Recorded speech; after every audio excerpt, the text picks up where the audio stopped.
The term lupus refers to systemic lupus erythematosus. Nephritis refers to the nephron, the Greek word for kidney, and itis means inflammation. So lupus nephritis refers to inflammation of the kidney that results from having systemic lupus erythematosus. Lupus is an autoimmune disease in which the immune system attacks various parts of the body, including the skin, the joints, lungs, heart, central nervous system, and of course, the kidneys. In fact, about half of all individuals with lupus develop some form of lupus nephritis. In lupus, what happens is that some cells have their DNA so badly damaged that the cell undergoes programmed cell death, or apoptosis, and it dies. This produces all these little apoptotic bodies, and exposes the insides of the cell, including parts of the nucleus, like DNA, histones, and other proteins, to the rest of the body. Now, with lupus, the immune system is more likely to think that the cellular parts are foreign, or antigens, and since they're from the nucleus, they're referred to as nuclear antigens, and immune cells try to attack them. Not only that though, individuals with lupus have less effective clearance, essentially meaning they aren't as good at getting rid of these apoptotic bodies, and so they end up having more nuclear antigens floating around. So as a result of all this, B cells start producing antibodies against these pieces of nucleus, which are called anti-nuclear antibodies. These anti-nuclear antibodies bind to nuclear antigens, forming antigen-antibody complexes, which drift away in the blood and deposit in various places, including the kidneys. These immune complexes can then initiate an inflammatory reaction, which is known as a type 3 hypersensitivity reaction. Lupus nephritis is classified into various types, depending on the exact site of these immune complexes and subsequent inflammatory reaction. The most common site of deposition is just underneath the capillary wall, also known as the endothelium. But deposits can also be within the Bowman space of the nephron, the basement membrane, or near the mesangial cells. The extent of inflammation within the kidney can be focal, which involves nephrons in just one area, or diffuse, involving almost all the nephrons in both kidneys.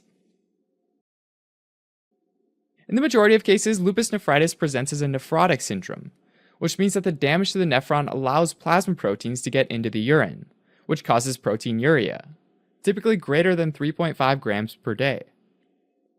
An important protein in the blood is albumin, and so when it starts leaving the blood, people get hypoalbuminemia, low albumin in the blood. With less protein in the blood, the oncotic pressure falls, which lowers the overall osmotic pressure, which drives water out of the blood vessels and into the tissues, called edema. Finally, it's thought that as a result of either losing albumin or losing some protein or proteins that inhibit the synthesis of lipids, or fats, you get increased levels of lipids in the blood, called hyperlipidemia. Just like the proteins, these lipids can also get into the urine, causing lipiduria. And those are the hallmarks of nephrotic syndrome: proteinuria, hypoalbuminemia, edema, hyperlipidemia, and lipiduria. In some cases, though, lupus nephritis can present as a nephritic syndrome, which means that the damage to the nephron ends up allowing red blood cells to filter into the urine, which causes hematuria, or blood in the urine. The location of lesions and the extent of kidney injury often predicts whether the general presentation will be nephrotic versus nephritic syndrome, but is far from exact. And this brings us to the diagnosis of lupus nephritis, which typically requires a kidney biopsy. Deposition of immune complexes in the Bowman space results in a characteristic crescent-shaped swelling of the area, and deposition in the basement membrane can cause thickening of the structure, giving rise to a wire loop pattern. It's also possible to look for the presence of immune markers like complement proteins and immunoglobulins in the glomerulus by staining them with fluorescent markers. Lupus nephritis is treated the same way that lupus is treated, by suppressing the immune system. This is often done with corticosteroids, as well as with specific medications like mycophenolate and cyclophosphamide. Alright, as a quick recap. Lupus nephritis is inflammation of the kidneys caused by lupus, and it can present as either nephrotic or nephritic syndrome. It happens due to the deposition of immune complexes in the nephron, which is a type 3 hypersensitivity reaction, and the resulting inflammation causes damage that can be detected on a kidney biopsy.